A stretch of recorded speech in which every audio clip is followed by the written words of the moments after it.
السلام عليكم ورحمة الله وبركاته. إن الحمد لله نحمده ونستعينه ونستغفره ونؤمن به ونتوكل عليه ونعوذ بالله من شرور أنفسنا ومن سيئات أعمالنا. من يهد الله فلا مضل له ومن يضلل فلا هادي له. ونشهد أن لا إله إلا الله وحده لا شريك له. ونشهد أن سيدنا وسندنا ومولانا محمدا عبده ورسوله أرسله بالحق بشيرا ونذيرا وداعيا إلى الله بإذنه وسراجا منيرا. بلغ رسالة وأدى الأمانة وقام حجته ودعا إلى الحق. أما بعد، أعوذ بالله من الشيطان الرجيم. بسم الله الرحمن الرحيم. وجعل القمر فيهن نورا وجعل الشمس سراجا. صدق الله العظيم.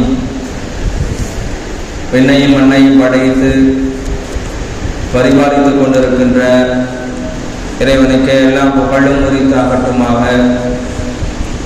இந்த உலகத்தில் இறுதி தூதுவர் முஹம்மது முஸ்தபா ஸல்லல்லாஹு அலைஹி வஸல்லம் அவர்களை வழுவாது தருவாது பின்பற்றிய சத்திய சஹாபாக்கள், தாபீன்கள், தபா தாபீன்கள், நாதாக்கள், சுஹதாக்கள், நல்லடியார்கள் நாம் அனைவர்கள் மீதும் சாந்தியும் சமாதானம் என்றென்றும் நிலவட்டுமாக. கணியத்து குறித்தானவர்களே, நாம் எல்லாம் கோடை காலத்தில் வாழ்ந்து கொண்டிருக்கிறோம். அல்லாஹ் 4 காலங்களாக 4 பருவங்களாக அல்லாஹ் அமைத்திருக்கிறான். இலையுதிர் காலம், வசந்த காலம், குளிர்காலம், கோடை காலம். காலங்கள் மாற மாற நம்முடைய நாட்களும் சென்று கொண்டே இருக்கிறது. இந்த கோடை காலம் இருக்கிறதே, கடுமையான வெப்பம். நபி ஸல்லல்லாஹு அலைஹி வஸல்லம் அவர்கள் இந்த கோடை காலத்தையும் நரக நெருப்பையும் பற்றி ஒப்பிட்டு கூறியிருக்கிறார்கள். ஹதீஸில் வருகிறது, நபி ஸல்லல்லாஹு அலைஹி வஸல்லம் அவங்க சொன்னாங்க, இதஸ்தத்தல் ஹர்ரு, வெப்பம் கடுமையாக இருந்தால், கோடை காலத்தில் நபி அவர்கள் சொன்னார்கள், வெப்பம் கடுமையாக இருந்தால் ஃபப்ரிது மினஸ் ஸலாத்தி, நீங்கள் லுஹருடைய தொழுகையை பிற்படுத்திக் கொள்ளுங்கள். நீங்கள் வெப்பம் தணிந்த பிறகு லுஹருடைய தொழுகையை பிற்படுத்திக் கொள்ளுங்கள், தாமதப்படுத்திக் கொள்ளுங்கள் என்பதாக சொன்னார்கள். ஃபைன்ன ஷித்தத்தல் ஹர், நிச்சயமாக வெப்பம் இருக்கிறது, கடுமையான வெப்பம் என்பது மின் ஃபைஹி ஜஹன்னம், நரகத்துடைய ஒரு பங்கு, ஒரு பெரும் மூச்சு என்பதாக நபி அவர்கள் சொன்னார்கள். இந்த கோடை காலம், இந்த வெயில் இருக்கிறதே, நரகத்துடைய ஒரு பங்கு என்பதாக நபி ஸல்லல்லாஹு அலைஹி வஸல்லம் அவர்கள் சொல்லி காட்டினார்கள். இந்த ஹதீஸுடைய கருத்தில் வருகிறது, லுஹருடைய தொழுகையை தாமதப்படுத்துவது ஒரு சுன்னத்து. இந்த கோடை வெயில் இருக்கிறதே, நரகத்துடைய ஒரு பகுதி என்பதாக இரண்டாவதாக நபி ஸல்லல்லாஹு அலைஹி வஸல்லம் சொல்லி காட்டினார்கள். கண்ணியத்து குறித்தானவர்களே, அதிகமான வெயில், கடுமையான வெயிலாக இந்த காலம், இந்த நூற்றாண்டுகள், இந்த ஆண்டுகளிலே இருக்கிறது. நமக்கெல்லாம் தெரியும், கடந்த ஆண்டுல கூட கடுமையான வெயில் என்பது கிடையாது. இந்த ஆண்டு கடுமையான வெயில் இருக்கிறது என்று சொன்னால் நாம் ஒவ்வொருவரும் சிந்தித்து நினைத்து பார்க்க வேண்டும்.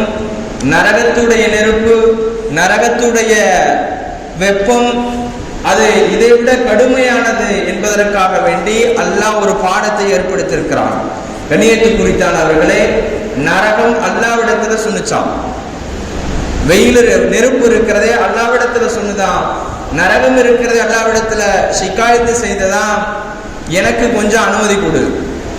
அல்லாஹ் அனுமதி கொடுத்தானா கோடை காலத்துல ஒரு பெருமூச்சையும் குளிர்காலத்துல ஒரு பெருமூச்சையை விடுவதற்காக வேண்டி அல்லாஹ் அனுமதி கொடுத்திருக்கிறான் நரக நெருப்புக்கு.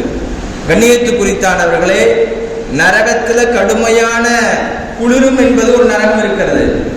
கடுமையான குளிர்ல எந்த மனிதரும் இருக்க முடியாது. ஆனாலும் கூட நரகம் இருக்கிறது அல்லாஹ்விடத்தில் அனுமதி கேட்டுதான் அல்லாஹ் 2 வகையான அனுமதி கொடுத்தான். ஒன்று கோடை காலத்துல ஒரு பெருமூச்சு, இரண்டாவதாக குளிர்காலத்துல ஒரு பங்கு. இந்த ரெண்டும் அல்லாஹ் நரகத்துக்கு கொடுத்த அனுமதி. கண்ணியத்து குறித்தானவர்களே, நாம் சிந்தித்து பார்க்க வேண்டும். இவ்வளவு வெயில் காலமாக இருக்கிறது. நாம் ஒவ்வொருவரும் உடைய வேர்வை, அதிகமான முறையில களைப்பு எல்லாம் இருந்தாலும் கூட நாளை நரகத்துல ஒரு மனிதருக்கு கொடுக்கப்படுமா? அல்லாஹ் குர்ஆன்ல சொல்லி காட்டுகிறான், வமி வராயி ஜஹன்னம், நாளை நரகத்துடைய அவனுக்கு முன்னால் கொண்டு வந்து காட்டப்படுமா? அவனுக்கு முன்னாடி நரகம் இருக்குமா? அந்த மனிதர் நரகத்துக்கு முன்பாக இருக்கும் பொழுது அவருக்கு சீல்சலம் எல்லாம் தண்ணியாக கொடுக்கப்படும். அந்த தண்ணீரை அந்த சீல்சலம் அந்த தண்ணியாக குடிக்கும் பொழுது அவர் ரொம்ப எளிதாக இருக்காது. அந்த சீல்சலம் தொண்டைக்குள் இருந்து இறங்குவதற்கு ரொம்ப கடுமையாக இருக்கும். ரொம்ப கடுமையான சூழ்நிலையாக இருக்கும். அது எளிதான முறையில் அந்த சீல்சலம் இறங்காது. அவனுக்கு நாலாபுரத்திலும் மரணம் என்பது வரும். அவன் மரணிக்கக்கூடியவனாகவும் இருக்க மாட்டான். கண்ணியத்து குறித்தானவர்களே, ஒரு நரகவாசிக்கு முன்பாக நரகத்துக்கு கொண்டு வரப்பட்டு அவனுக்கு சீல்சலம் கொடுக்கப்பட்டால் அந்த சீல்சலத்தை கொஞ்சம் கொஞ்சமாக விழுங்குவான், சிறிது சிறிதாக விழுங்குவான். விழுங்கும் பொழுது அது எளிதான முறையில போகாது, ரொம்ப சிரமமான முறையில போகும். அல்லாஹ் நரகத்தை படைத்த பிறகு நபி ஸல்லல்லாஹு அலைஹி வஸல்லம் அவங்க ஜிப்ரீல் அலைஹிஸ்ஸலாத்துல ஒரு வார்த்தையை கேட்டாங்க. ஜிப்ரீல் அலைஹிஸ்ஸலாத்துல கேட்டாங்க, நான் ஒரு நாளும் பார்த்ததே இல்லை, மீகாயில் அலைஹிஸ்ஸலாம் இருக்கிறார்களே, ஒரு நாளும் நான் சிரித்து பார்த்ததே இல்லை என்பதாக கேட்டார்கள். இந்த ஹதீஸ் முஸ்னத் அஹ்மதுடைய கிதாபில் பதிவு செய்யப்பட்டிருக்கிறது. ஒரு நாளும் மீகாயில் அலைஹிஸ்ஸலாம் ஒரு நாளும் சிரித்து நான் பார்த்ததே இல்லை என்பதாக கேட்கும் பொழுது ஜிப்ரீல் அலைஹிஸ்ஸலாம் சொன்னார்கள், அல்லாஹ் எப்பொழுது நரகத்தை படைத்தானோ அன்றிலிருந்து மீகாயில் அலைஹிஸ்ஸலாம் ஒருபோதும் சிரித்ததே கிடையாது என்பதாக சொன்னார்கள். மீகாயில் அலைஹிஸ்ஸலாம் ஒரு மலக்கை நபி அவர்கள் கேட்டார்கள், ஒரு மலக்கு இருக்கிற மீகாயில் அலைஹிஸ்ஸலாம் சிரித்தார், நான் சிரித்து நான் பார்த்ததே இல்லை, ஒரு நாளும் நான் சிரித்து கண்டதே இல்லை என்பதாக கேட்கும் பொழுது இந்த விஷயத்தை சொல்லியிருக்கிறார்கள். கண்ணியத்து குறித்தானவர்களே, நாளை மறுமையுடைய நாள்ல நரகவாசிகள் சொர்க்கவாசிகளை அழைப்பார்களாம், அழைத்து சொல்வார்களாம், வனாதா அஸ்ஹாபுன் நாரி அஸ்ஹாபல் ஜன்னா, நரகவாசி சொர்க்கவாசிகள் அழைப்பார்கள், அன் அஃபீது அலைனா மினல் மாயி, எங்களுக்கு ஏதாவது கொஞ்சம் தண்ணீரை ஊத்துங்களேன்னு சொல்லி கேட்பாங்களாம். ஒரு நரகவாசி ஒரு சொர்க்கவாசி அழைக்கும் பொழுது எங்களுக்கு தண்ணீரை கொஞ்சம் மேல ஊத்துங்களே என்பதாக கேட்பார்கள்.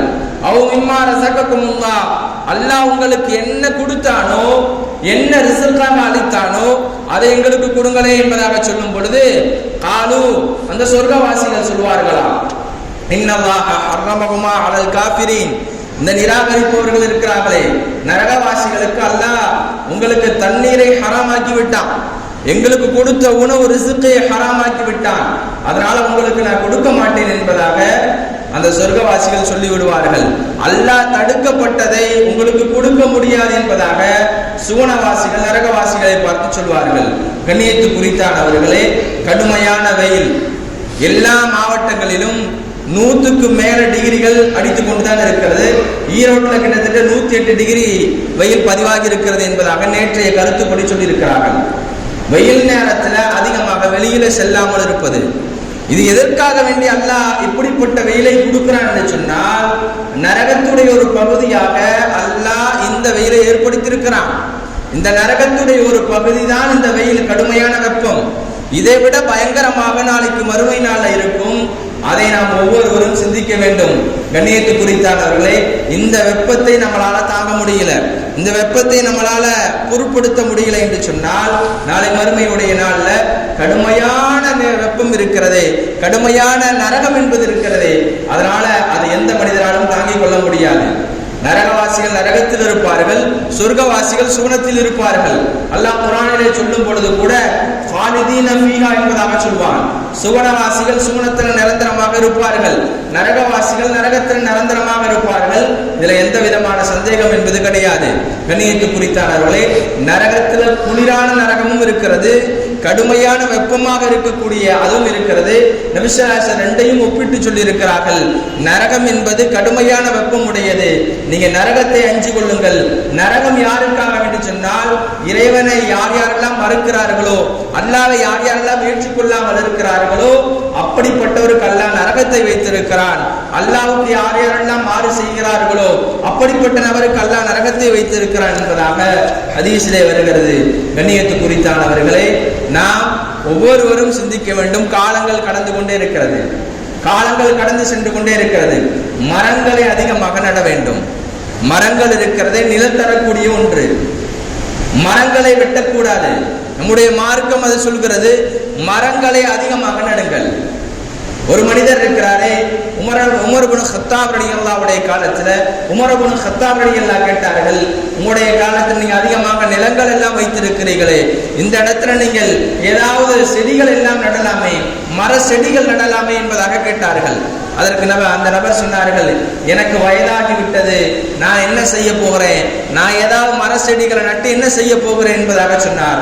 அதற்கு உமர் இப்னு கத்தாப் ரலியல்லாஹு அன்ஹு அவர்கள் சொன்னார்கள், நீங்க உங்களுக்கு பயனில்லை என்று சொன்னால் உங்களுடைய பிள்ளைகளுக்காவது உங்களுடைய சந்ததிகளுக்காவது இந்த மரங்கள் பயன் தரக்கூடியதாக இருக்கும் என்பதாக சொன்னார்கள்.